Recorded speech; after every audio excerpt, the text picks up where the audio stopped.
నమస్తే. మనము ప్రస్తుత పరిస్థితుల్లో భగవద్గీతని అంటే ఎట్లా అర్థం చేసుకోవాలి? ఎలా ఆచరణలోకి తెచ్చుకోవాలి? ఎలా అసలు మనం సంతోషంగా ఉండాలి? భగవద్గీత ఏం చెప్పింది?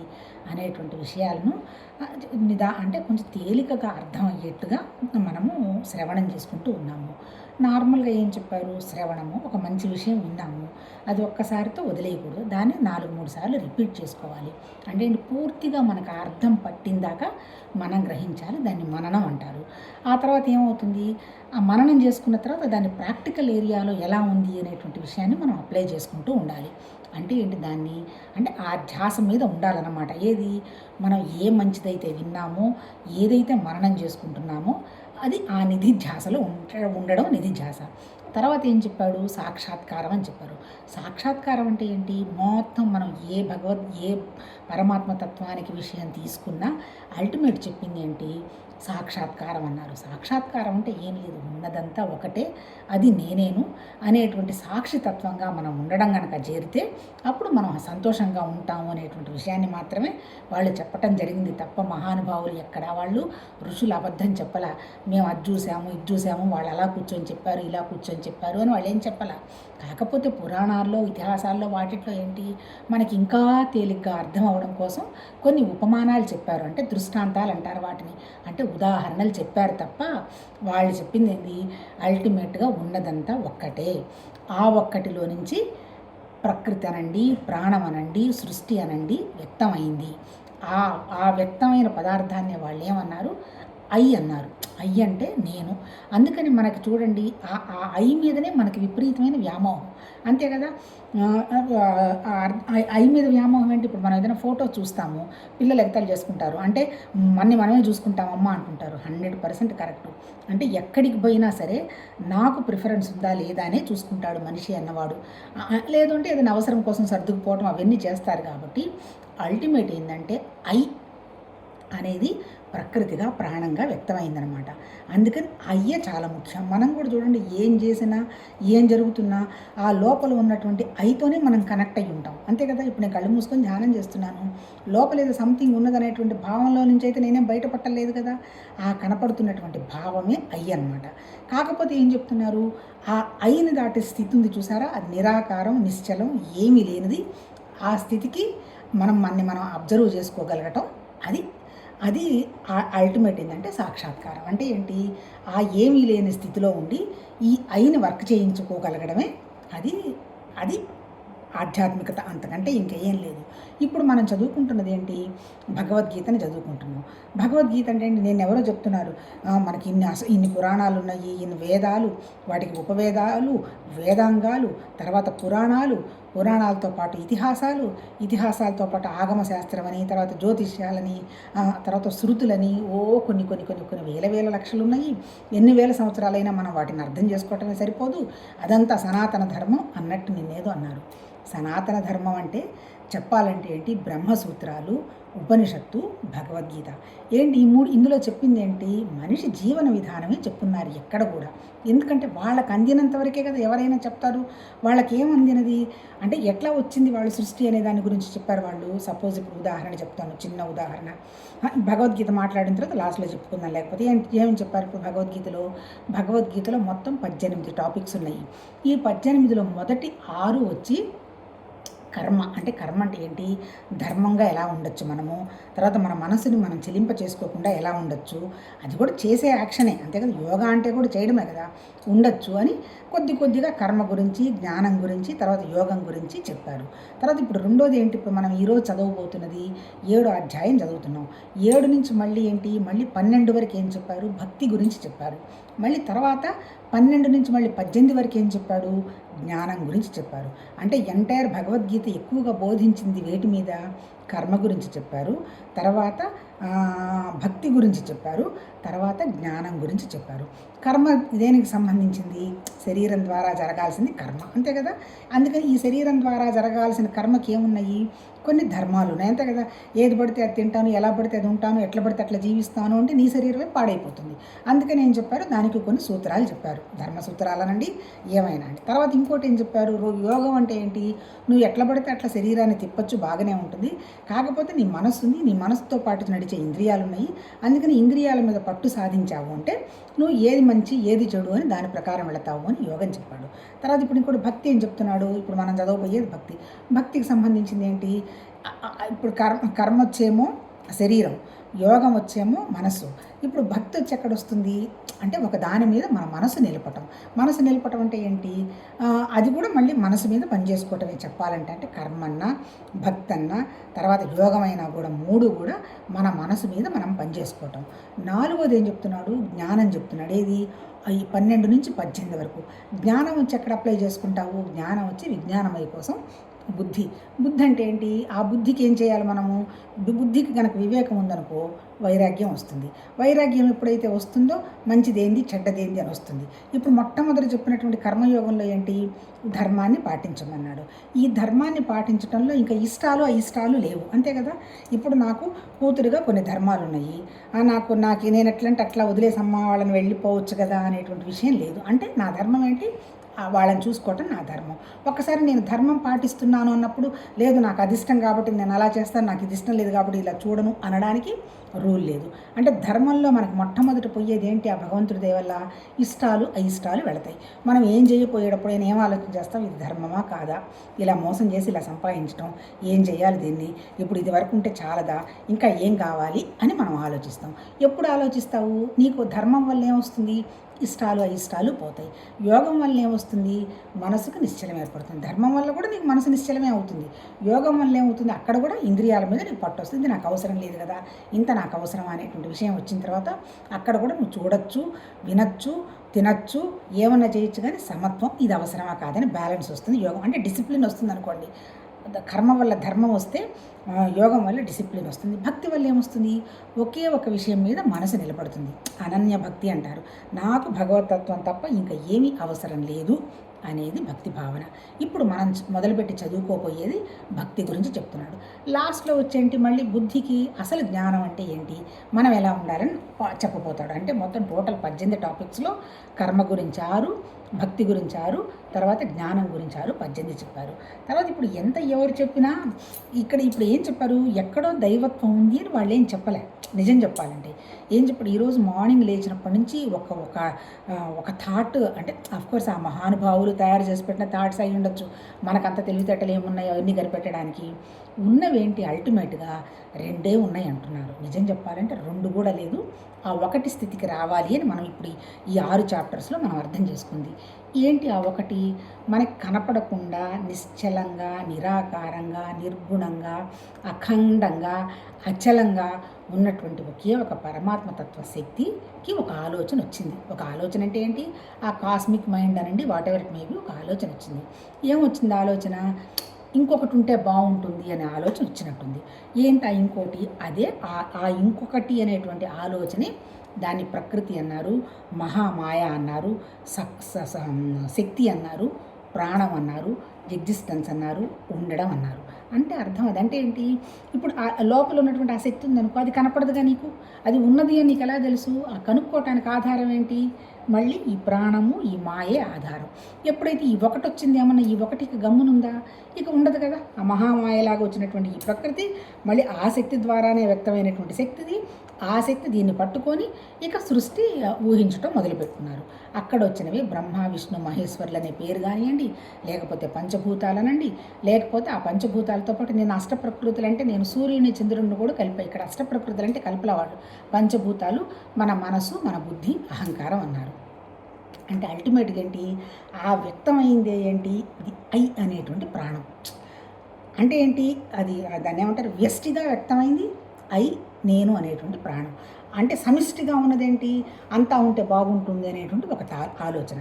సో అలా సృష్టి వ్యక్తమైంది. ఇక్కడ ఇంకొకటి ఏం చెప్పాలంటే, ఏమొచ్చిందంటే నాకు పొద్దున ఆలోచన, ఇప్పుడు జనరల్గా మనం ఇప్పుడు నేనే ఉన్నాను, హాయిగా చదువుకున్నాను, మంచిగా చూసుకుంటారు పేరెంట్స్, ఒక చిన్న ఇటు పుల్ల తీసి అటు పుల్ల పెట్టడానికి పని లేదు, చక్కగా ఏదో కొద్దో గొప్ప సంపాదన మొదలైంది, గమ్మన ఉండొచ్చు కదా, హాయిగా పుస్తకాలు చదువుకుంటూ ఏదోటి చేస్తూ. కాదు, మనసులో ఏంటి, నేనేదో ఇన్కంప్లీట్గా ఉన్నాను, ఇంకొకటి వస్తే బాగుంటుంది, ఇంకొకటి వస్తే బాగుంటుంది అని ఆలోచన చేశాము. ఆ ఇంకొకటి ఏంటి, పెళ్ళి, అంతే కదా, అయిపోయింది. అందుకని మొదట మన వాళ్ళు ఏం పెట్టారు, పెళ్ళి మొదటలో ఎంగేజ్మెంట్ టైంలో ప్రధానం అంటారు. అంటే ఏంటి, ఈ ప్రకృతికి పురుషుడికి సంబంధించింది ఒక ప్రధానం మొదలైంది. ప్రధానం అంటే ఏంటి, మొదటిది. అసలు ఎందుకు నాకు ఈ పెళ్లి చేసుకోవాలని అనేటువంటి భావం కలిగింది, నాకు ఒక ఇన్కంప్లీట్నెస్ అంటే ఏంటి, ఇంకోటి ఏదన్నా ఉంటే ఇంకొంచెం బాగుంటానేమోననేటువంటి ఒక భావన. ఆ ఇన్కంప్లీట్నెస్ ఎందుకు వచ్చింది నాకు అసలు, దానికి కారణం మన వాళ్ళు ఏం చెప్తారు అంటే అజ్ఞానం అంటారు. అజ్ఞానం అంటే మళ్ళీ పూర్తి జ్ఞానం లేకపోవడం కాదు, ఏదో ఇంకెక్కడో ఏదో కొరత ఉన్నది అనేటువంటి భావం. అది సృష్టి మొదలైంది. ఆ మొదలైన తర్వాత ఈ ఒకటేమన్నా ఊరుకుందా, మళ్ళీ ఇక రెండు తర్వాత మళ్ళీ పిల్లల తర్వాత మళ్ళీ మనవాళ్ళు మనవరాళ్ళు, ఇలా సృష్టి అంతా వ్యక్తం అయిపోయింది కదా. ఇప్పుడు మనం వెనక్కి తిరిగి చూసుకుంటే, ఇప్పుడు నాకు మా తాత తెలుసు, మా నాన్న తెలుసు, నేను తెలుసు, నా కొడుకు తెలుసు, కొడుకు తర్వాత ఉన్నటువంటి మనవడు వాళ్ళు తెలుసు. అంటే ఇప్పుడు మనకు తెలిసి తెలియకుండా ఎన్ని జనరేషన్స్ తెలిసారు, 5 జనరేషన్స్ తెలిసారు. ఇంకా అంతకుముందు ఎన్ని జనరేషన్స్ ఉన్నాయి తెలియదు. అంటే అర్థం ఏంటి, కొన్ని లక్షల వేల కోట్ల సంవత్సరాల నుంచి జరుగుతున్న డ్రామా ఏంటి, ఇన్కంప్లీట్నెస్, దాన్ని ఫుల్ఫిల్ చేసుకోవటానికి ఏమో ప్రాసెస్, దాన్ని పెంచుకోవటానికి కోరికలు, మళ్ళీ దానికి అనుగుణంగా యాక్షను, దానికి అనుగుణంగా ఫలితం. ఇంతేగా మనకు భౌతికంగా మీరు ఏ విషయం తీసుకున్నా, ఎన్ని వేల సంవత్సరాల నుంచి తీసుకున్నా అంతకంటే ఏముంది. ఇది మన సృష్టి అంటాడు. అంటే ఈ సృష్టి మళ్ళీ ఎవరు సృష్టించారు, నా ఇన్కంప్లీట్నెస్, నాకున్న కోరికలేగా నేను సృష్టించుకున్నది. భగవంతుడు ఏమన్నా సృష్టించాడు, ఏం సృష్టించాడు, ఆయన కూడా సృష్టించాడు ఆ మహానుభావుడు. ఏంటి, ఒక ప్రాణం అనేటువంటి పదం ఒకటి బయటకు వచ్చింది. ఆ ప్రాణం నుంచి ఎన్ని లక్షల జన్మలు వచ్చాయో మనకి తెలియదు, అంతే కదా. ఇప్పుడు మనకి తెలిసే 5 జనరేషన్లు ఉన్నాయి. మరి మళ్ళీ మా తాత, ఆ తాత, తాత అంటే ఎంతమంది వచ్చున్నారు. ఇట్లా ఏంటి, ఈ ఒకటి అనేటువంటి క్రియేషన్ కాస్త ఇంత వ్యవహారంగా వ్యక్తమైపోయింది. ఇదంతా కూడా మన భౌతికం. ఇంకా అటు పరమాత్మతత్వానికి ఉండేదేంటి, అక్కడ ఉన్నది అటువంటి నిరాకారమైన శక్తే కదా. ఆ వచ్చిన ఆలోచనే ఇది ఈ ప్రాణంగా వ్యక్తమైంది అని అంటాడు. అంటే మనకు అర్థమైంది. అంటే ఇప్పుడు అల్టిమేట్గా మనం తెలుసుకోవాల్సిందేంటి, ఇప్పుడు మనం చేయాల్సిందేంటి, ఇప్పుడు పైనుంచి ఎక్కడో ఒక ప్రాణాన్ని ఆధారం చేసుకొని ఇంత కిందకు వచ్చాం కదా. ఏమొచ్చాము, ఫస్ట్ మనకి ఏమీ కనపడకుండా ఉన్నటువంటి నిరాకారమైనటువంటి కాన్షియస్నెస్ అనండి, చైతన్యం అనండి. ఆ చైతన్యం వ్యక్తమైంది ఎట్లా, ప్రాణంగా వ్యక్తమైంది. ఆ ప్రాణమే మళ్ళీ సపరేట్ అయిపోయి మనసు అయింది, అంతే కదా. నాది అనేటువంటి భావం పెట్టుకుందిగా మనసు అయింది. ఆ మనసు దేని ద్వారా పనిచేస్తోంది, ఇంద్రియాల ద్వారా పనిచేస్తుంది. మళ్ళీ ఇంద్రియాలు ఎక్కడున్నాయి, శరీరంలో ఉన్నాయి. శరీరానికి ఏం కావాల్సి వస్తున్నాయి, మనకి వస్తువులు, మనుషులు కావాల్సి వస్తున్నాయి. ఇప్పుడు మనం ఏంటి, పైనుంచి కిందకు వచ్చాం, దాన్ని ఏమంటారు, డిసెండింగ్ అంటారు. ఇప్పుడు మనం ఎక్కడికి వెళ్ళాలి, మళ్ళీ ఈ డిసెండింగ్ నుంచి అసెండింగ్కి వెళ్ళాలి.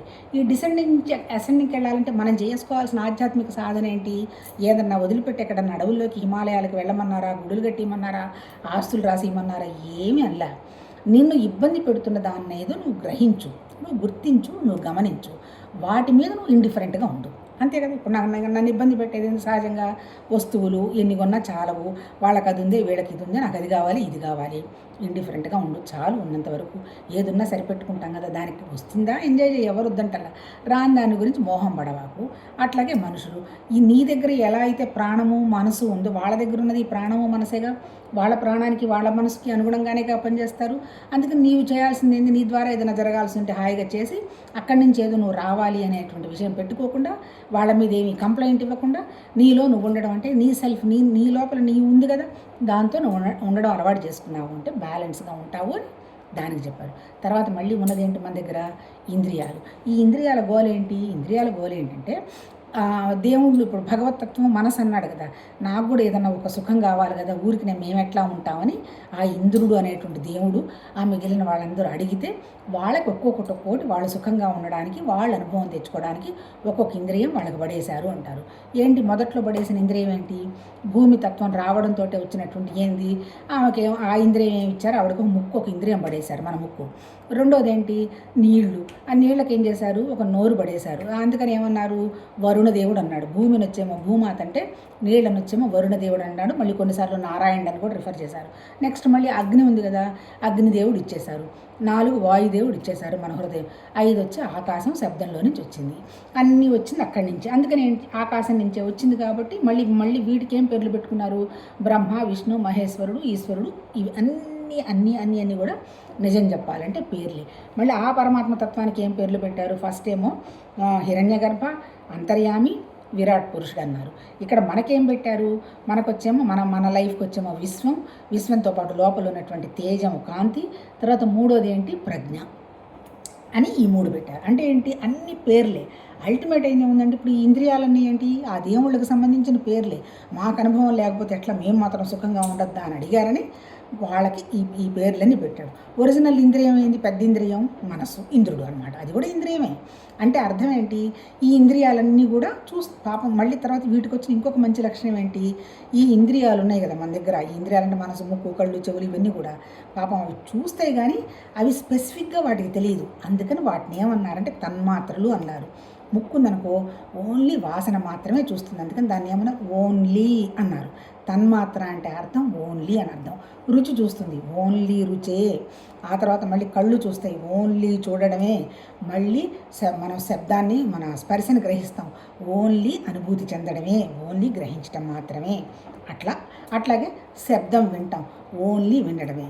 కానీ ఈ అనుభూతి, ఇప్పుడు మన వాళ్ళు చెప్తున్నారు కదా, టచ్, ఈ టచ్ ఫ్రెండ్ టచ్చా, పేరెంట్స్ టచ్చా, భర్త టచ్చా, లేకపోతే భగవంతుడి టచ్చా అనేది స్పెసిఫికేషన్ అనమాట. అంటే ఏంటి, శబ్ద స్పర్శ రూప రస గంధాలన్నమాట. అట్లాగే ముక్కు వాసన చూసేది మంచి వాసన, చెడ్డ వాసన అని మళ్ళీ డిసైడ్ చేసేది ఎవడు, ఇంద్రుడు చేస్తాడు. ఇంద్రుడు అంటే ఎవరు, పెద్ద ఇంద్రియం మనసు అనమాట. ఇవన్నీ ఎందుకు పెట్టారు ఈ పేర్లన్నీ, మనకి కేవలం అర్థం కావడం కోసమే పెట్టారబ్బా, ఇంకంతకంటే ఇంకేమీ లేదు.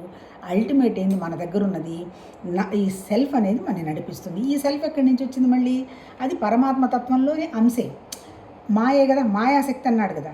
దానికి ఏం చెప్పారంటే, భగవద్గీతలోకి వెళ్ళిపోదాం, ఈ లోపల ఒక చిన్న రెండు ప్రిన్సిపల్స్ చెప్తాను. అందుకని నేను చెప్పారు, ఆ పరమాత్మ తత్వ వ్యక్తం అవడానికి ఆయనకి కారణం ఏంటి, ఆయనకు ఆలోచన వచ్చింది కాబట్టి ఊహ చేసి పడేశాడు. ఆ ఊహ నిజంగా ఉన్నదా, లేదు.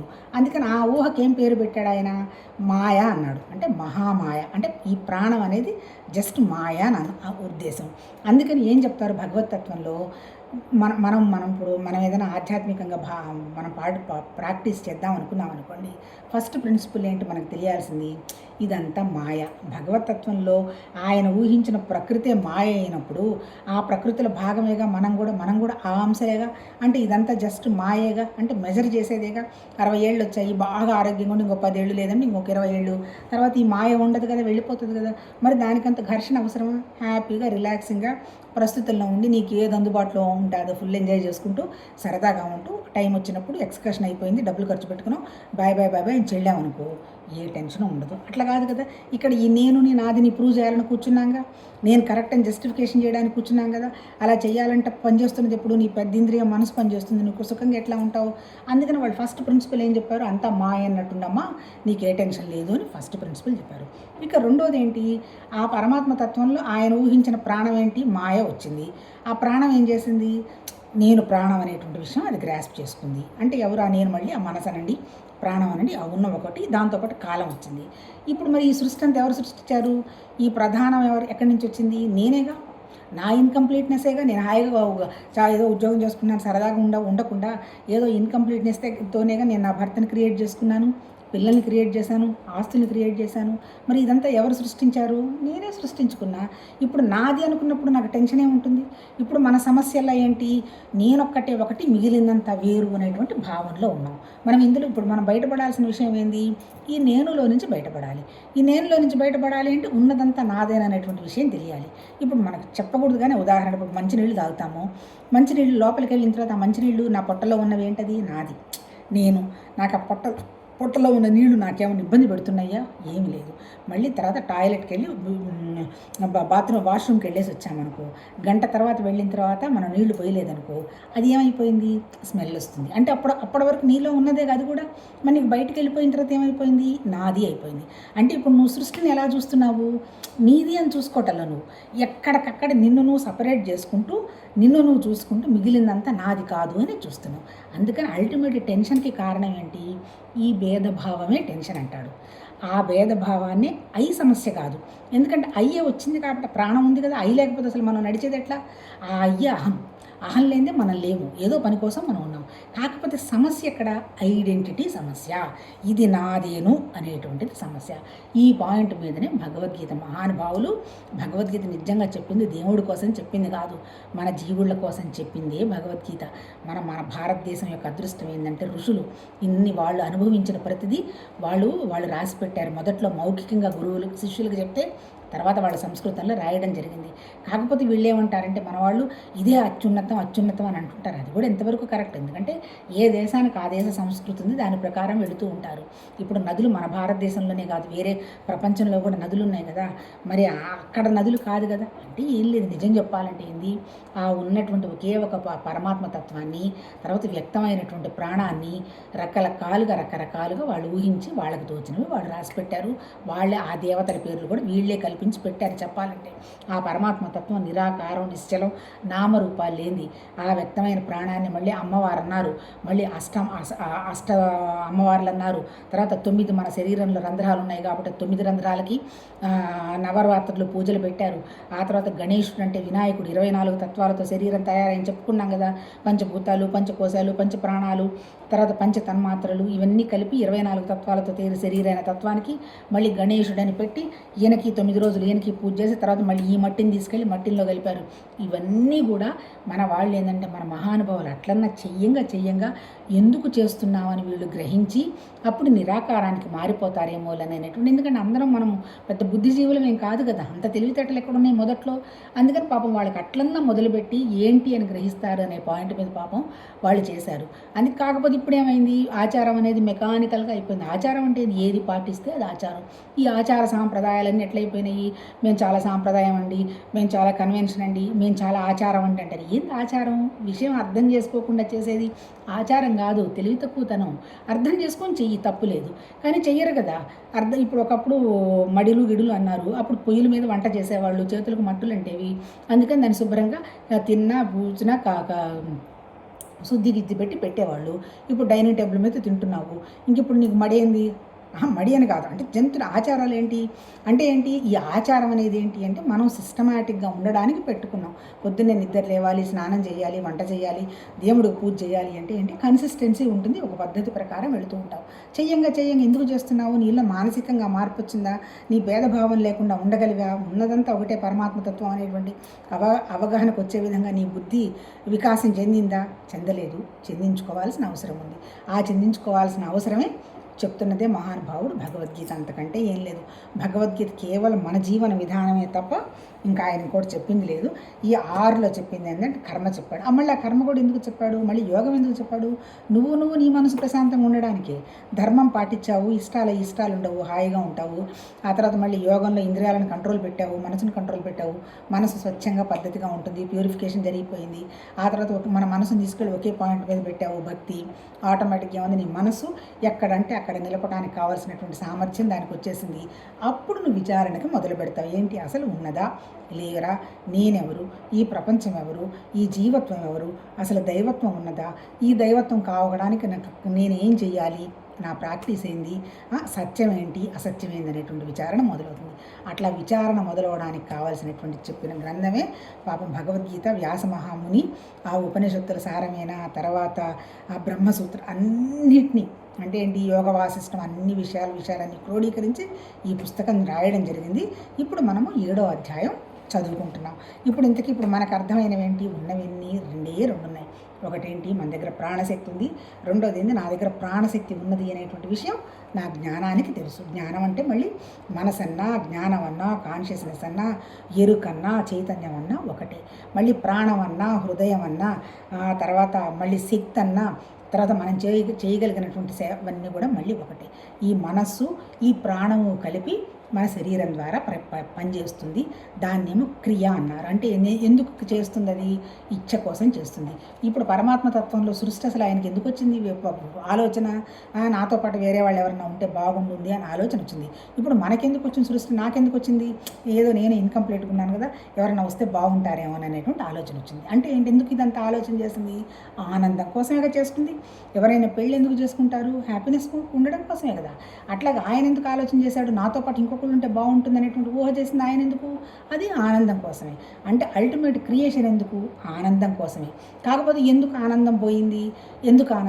అంటే ఐడెంటిటీ వల్ల ఆనందం పోయింది. అంటే ఏంటి, నేను వేరు, పక్కవాళ్ళు వేరు అనేటువంటి భావం ఎక్కడొచ్చేసిందో అక్కడ నీకు అహంకారం మమకారం పట్టుకున్నది. ఆ అహంకారం మమకారం పోవాలంటే నీకేంది, నీకు ఇచ్చిన పని ధర్మబద్ధంగా చేసుకుంటూ పో, కోరిక పెట్టుకోకుండా చేసుకుంటూ పో, నీ ఇంద్రియాల మీద మనసు పెట్టుకో, ఒకే విషయం మీద మనసు బుద్ధి నిలబెట్టు, అప్పుడు నీకు సత్యం అసత్యం అర్థమవుతుంది అని ఇప్పుడు ఈ 6 చాప్టర్స్ చెప్పి ఇప్పుడు 7 ఏంది, జ్ఞాన విజ్ఞాన యోగం చదువుకుంటున్నాం ఇక్కడ. ఓకే, ఆ జ్ఞాన విజ్ఞాన యోగంలో ఇప్పుడు 24 నిమిషాలు అయిపోయింది. ఒకటి పార్థ అంటే ఇక డైరెక్ట్గా ఇక్కడ క్వశ్చన్స్ ఏమో పార్థుడు వేయలా, డైరెక్ట్గా ఆయన ఆన్సర్ చెప్తున్నాడు. ఓ భగవానుడు పలికెను, పార్థ అన్యభక్తితో నాయందే ఆసక్తమైన మనస్సు కలిగిన వాడవై ఉండుము. అంటే ఏంటి అర్థం, ఇప్పుడు మనం మాట్లాడుకుంటున్నాం ఏంటి, ఇప్పుడు భక్తికి సంబంధించిన విషయం అన్నాం కదా. అన్యభక్తితో అంటే ఏంటి, ఇంకా వేరే విషయాలు ఏమీ ఆలోచించుకోకుండా అంటే ఏంటి, ఇప్పుడు మనల్ని చూడు, ఇప్పుడు ఈ భక్తిని కూడా మన వాళ్ళు ఎంత దూరం తీసుకొచ్చారు. మొట్టమొదటి సృష్టిలో అయిపోయిన తర్వాత మళ్ళీ బ్రహ్మ విష్ణు ఈశ్వరుడు మహేశ్వరుడు అన్నారా, తర్వాత అమ్మవారు అన్నారా, తర్వాత అమ్మవారికి పుట్టిన పిల్లలు అన్నారా, ఎవరైనా గణేశుడు అన్నారా, మళ్ళీ ఇంకో బుడ్డవాడు పుట్టాడు కుమారస్వామి అన్నారా, సుబ్రహ్మణ్య స్వామి తమిళనాడు అంతా చేస్తారు. మళ్ళీ విష్ణుమూర్తి సంసారానికి వచ్చేసరికి మళ్ళీ విష్ణుమూర్తి, ఆయనకు మళ్ళీ 2 భార్యల, మళ్ళీ తర్వాత వాళ్ళకి పుట్టిన మళ్ళీ పిల్లల, మళ్ళీ కృష్ణుడికి సంబంధించిన వాళ్ళ, రాముడికి సంబంధించిన వాళ్ళ, అంటే ఏంటి ఇవన్నీ కూడా ఎక్స్పాండ్ చేసుకుంటూ పోయినారు.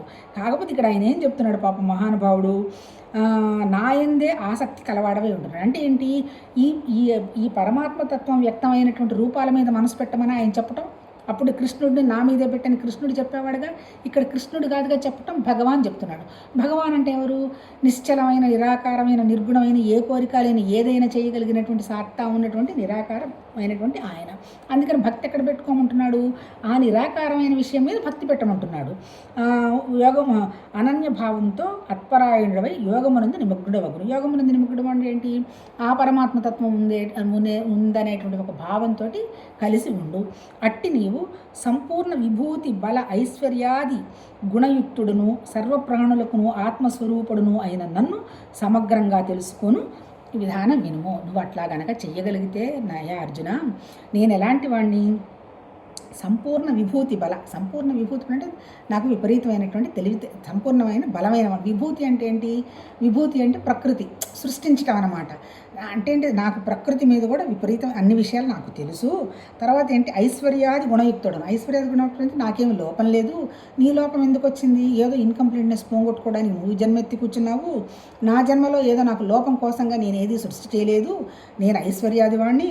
తర్వాత గుణయుక్తుడను అంటే ఏంటి, ఈ 3 గుణాలు దాటినటువంటి విషయవాడిని, నేను ఏదో మంచివాడిని అనేది సత్వగుణము, తర్వాత ఇంకో ఏదో పని చేయాలని రజోగుణము, తర్వాత బద్ధకంగా ఉండే తమో గుణం. ఈ గుణాలతో నాకేం సంబంధం లేదు, నేను ఐశ్వర్యవంతుణ్ణి, బలవంతుణ్ణి, నేను అన్నీ తెలిసినవాడను. తర్వాత సర్వప్రాణుకులను ఆత్మస్వరూపుడును అయిన నన్ను సమగ్రంగా తెలుసుకునే విధముని వినుము. తర్వాత ఇంకోటి ఏం చెప్తున్నాడు, సర్వప్రాణులకు ఆత్మస్వరూపుడును అయిన నన్ను సమగ్రంగా తెలుసుకునే విధముగా వినుము. ఇప్పుడు ఇంట్రడక్షన్లో మరి చదవకుండానే భగవంతుడి వల్ల మాట్లాడుకున్నాం కదా, అంటే కదా ఆ ఒకే ఒక ఆలోచనే కదా ప్రాణంగా వ్యక్తమైంది. అంటే అర్థం ఏంటి, ఒక ప్రాణంగా వ్యక్తమైన తర్వాత మరి ఆ ప్రాణం ఊరుకోదు కదా, ఆ ప్రాణాన్ని పట్టుకొని పంచభూతాలు, తర్వాత మన మనసు, మన బుద్ధి, అహంకారం ఇదంతా కూడా సృష్టి అంతా ఆ పరమాత్మతత్వం వల్లే కదా. అందుకని ఏంటి, అట్లాంటి నా శక్తిని తెలుసుకునే విధానం నీకు చెప్తున్నానయ్యా, చక్కగా అర్థం చేసుకుని ఆయన అర్జున అని చెప్తున్నాడు. ఏమని చెప్పాడు ఇందులో, నేను సర్వసమగ్రుడైనటువంటి పరమాత్మతత్వాన్ని నీకు బోధిస్తాను, చక్కగా వీని అర్థం చేసుకో.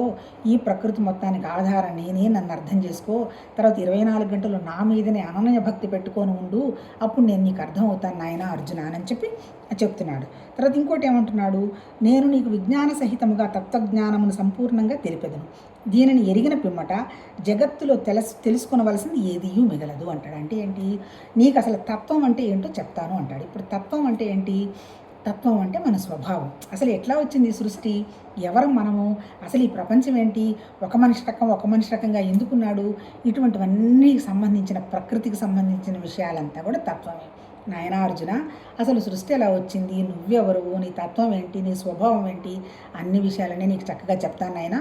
ఈ విషయం కనుక నీకు అర్థమైందనుకో, ఇంకా నీకు ఈ భూమి మీద నీకు తెలుసుకోవాల్సిన అవసరం ఏం లేదు. సత్యం ఏంటి అసత్యం ఏందని నువ్వు గ్రహించి సత్యం వైపుగా నువ్వు వెళ్ళడం జరుగుతుంది నాయన, చెప్తాను విను అంటాడు. తర్వాత ఇంకోటి చెప్తాడు, 1000 కొలది మనుషులలో ఎవడో ఒకడు మాత్రమే నన్ను గురించి తెలుసుకొనుటకు ప్రయత్నించును. అట్లు ప్రయత్నించిన వారిలో కూడా ఒకానొకడు మాత్రమే మత్పరాయణుడై నా తత్వమును అనగా నా యథార్థ స్వరూపమును ఎరుంగును. అంతే కదా, ఎవరు తెలుసుకుంటారు? ఇక్కడ పాపం ఆ మహానుభావుడు ఏం చెప్తున్నాడు, ఇన్ని ప్రకృతి అంతా ఇన్ని లక్షల మందో ఇన్ని కోట్ల మందో అయినారు నాయన, కానీ అసలు సత్యం ఏంది అని కావాలనేవాడు ఎవ్వరూ ఉండరు. ఉన్నా ఒకళ్ళిద్దరు ఏదైనా ప్రయత్నం కూడా చేసినా వాళ్ళు కూడా సరిగా అర్థం చేసుకోలేరు అంటాడు. అంటే ఏంటి, ఎవరు అర్థం చేసుకోలేనటువంటి విషయమే ఆ భగవతత్వం. అంతే కదా, మరి దానికి ఆకారం లేదు. ఇప్పుడు ఆకారం ఉంటే నా మనసు ప్రకారం, ఇప్పుడు నేనేదో సినిమాలో ఆ అమ్మాయికి మూగపిల్ల, ఇది సిరివెన్నెలో ఆ అమ్మాయి చక్కగా మొత్తం ఇట్లా అన్నీ ఇట్లా ఉంటుంది, నా ఫేస్ అన్నట్టు ఫుల్గా వేసి పెడుతుంది. అంటే ఏంటి, కళ్ళు లేకపోయినా ఆ వివరం చెప్పాడు కాబట్టి వేస్తుంది. ఇప్పుడు ఈ పరమాత్మ తత్వానికి రూపం లేదు కదా, ఎట్లా కనుక్కుంటాము? కనుక్కోలేము. నామం లేవు కదా, నామం ఉంటే నోటు మాట ద్వారా ఏదైనా మనం మాట్లాడుకొని ఆయనకి ఇదిగోనమ్మా ఇంత 6-7 చేతులు ఉన్నాయి, 4-5 కాళ్ళు ఉన్నాయి కాబట్టి 10-12 చేతులు కాళ్ళతో ఉన్నవాడు అని మనం చెప్పొచ్చు. నామం లేదు, రూపం లేదు. ఆ తర్వాత ఇంకొకటి ఏం లేదు, ఆయన చలనం లేదు. ఒక చోట నుంచి ఒక చోటు కదులుతున్నాడు కనుకమ్మ మన ఆయన అమెరికాలో ఉన్నాడు, రేపు ఆస్ట్రేలియాలో ఉంటాడు, ఆయన నిన్న బంగ్లాదేశ్కి పోయినాడు అని మనం చెప్పచ్చు. కదలడు, ఒకే చోట ఉంటాడు. నామ రూప చలనం లేదు. తర్వాత ఇంకోటి ఏంది, గుణం లేదు. అంటే ఏంటి, ఆయన దగ్గరికి వచ్చిన మంచి వాళ్ళందరినీ దీవించి చెడ్డ వాళ్ళందరినీ శాపం పెట్టి, అంటే బ్లెస్సింగ్ ఇవన్నీ ఉంటాయి కదా, మమ్మల్ని బ్లెస్ చేయండి అంటారు. ఈ గిస్సింగ్లు ఆయనేమి ఇవ్వడు. ఎందుకంటే ఆ గుణాలు లేవు కదా. వీడు మంచోడు కాబట్టి వీడిని ఆకాశంలోకి ఎత్తి కూర్చోబెడదాం, వీడు చెడ్డాడు కాబట్టి వీడిని తీసేద్దాం అనేటువంటి భావం ఆయనకి లేవు. మరి నేను ఎలా కనుక్కుంటారు? అందుకని ఆయన గురించి ఎవరు కూడా ప్రయత్నం కూడా చెయ్యరు. ఒక్కడ మాత్రమే ప్రయత్నం చేస్తాడు. అట్లా ప్రయత్నించిన వారిలో కూడా ఒకానొకడు మాత్రమే నా తత్వాన్ని అనగా యథార్థ రూపాన్ని ఎరుంగును అంటాడు. అంటే ఏంటి, ఎవ్వరు కూడా నన్ను కనుక్కోలేరయ్యా. ఎందుకు కనుక్కోలేరు అంటే మనసు దాటాలి. అంతే కదా, మనసుతో పరమాత్మ తత్వాన్ని కనుక్కుండేది కాదు, బుద్ధితో కనుక్కోలేము, ఆ తర్వాత శరీరంతో కనుక్కోలేము. మరి ఇవన్నీ లేకుండా మనం పరమాత్మ తత్వాన్ని కనుక్కోవాలంటే మనం ఎలా ఉండాలి? ఈ భౌతికంగా ఉన్నది ఏది నాకు సంబంధం లేదు, నాకు నామంతో పని లేదు, రూపంతో పని లేదు, కోరికలతో పని లేదు, ఎక్స్టర్నల్ పని లేదు, ఏమీ లేదు. ఉంటే ఉంది, శరీరం ఏదో పని చేసుకుపోతుంది కాదు. 24 గంటలు ఈ మనసు వచ్చి అనన్య భక్తితోటి అక్కడే లగ్నమైనప్పుడు ఈ తగిలించుకున్నవన్నీ ఒకటొకటొకటి పడిపోయినప్పుడు అప్పుడు ఆ స్థితి తెలుస్తుంది అని ఇండైరెక్ట్గా అర్థం. అంతకంటే ఏం లేదు. మనం నిరాకారం అయితే కదా నిరాకార విషయాన్ని కనుక్కుంటాం, లేక ఎలా కనుక్కుంటాం? ఇప్పుడు నా మనసులో ఉందనుకో, ఉన్నదాన్ని బట్టిగా కనుక్కుంటాం. మన ఎక్కడో రాశారు, నిజంగా చాలా బాగా అనిపించింది. మొత్తం దానం చేసి వేరే వెళ్ళిపోతున్న వాడి గురించి అసలు దాన గుణం అంటేనే తెలియని వాడికి వాడంత ఉదారంగా ఉంటాడని వీడికి తెలుస్తుందా? ఉండదు. ఏమనుకుంటాడు వీడు? వాడేదో లాభం ఆశించిపోతున్నాడు, ఇంతకంటే ఏదో వాడికి ఏమైనా వస్తుందేమో అని ఆలోచన చేస్తాడు. ఎందుకంటే వీడికి అసలు ఆ దానం ఇచ్చిన తర్వాత ఉండేటువంటి ఆనందం వీడికి తెలియదుగా. అంటే ఏంటి, వీడు మనసులో ఉన్నదే కదా చూస్తాడు. అంటే ఏం చెప్తున్నాడు, ఎంతమంది ఉన్నా నన్ను కనుక్కోలేరు, ఈ కనుక్కోవడం అంత తేలికైన పని కాదు, నా తత్వాన్ని పూర్తిగా ఎవరు కూడా గ్రహించరు అన్నట్టు చెప్తున్నాడు. చూద్దాం, రేపు కంటిన్యూ చేద్దాం. ఇది ఈ 3వ దాంతో కూడా మొదలు పెట్టేసి. నమస్తే.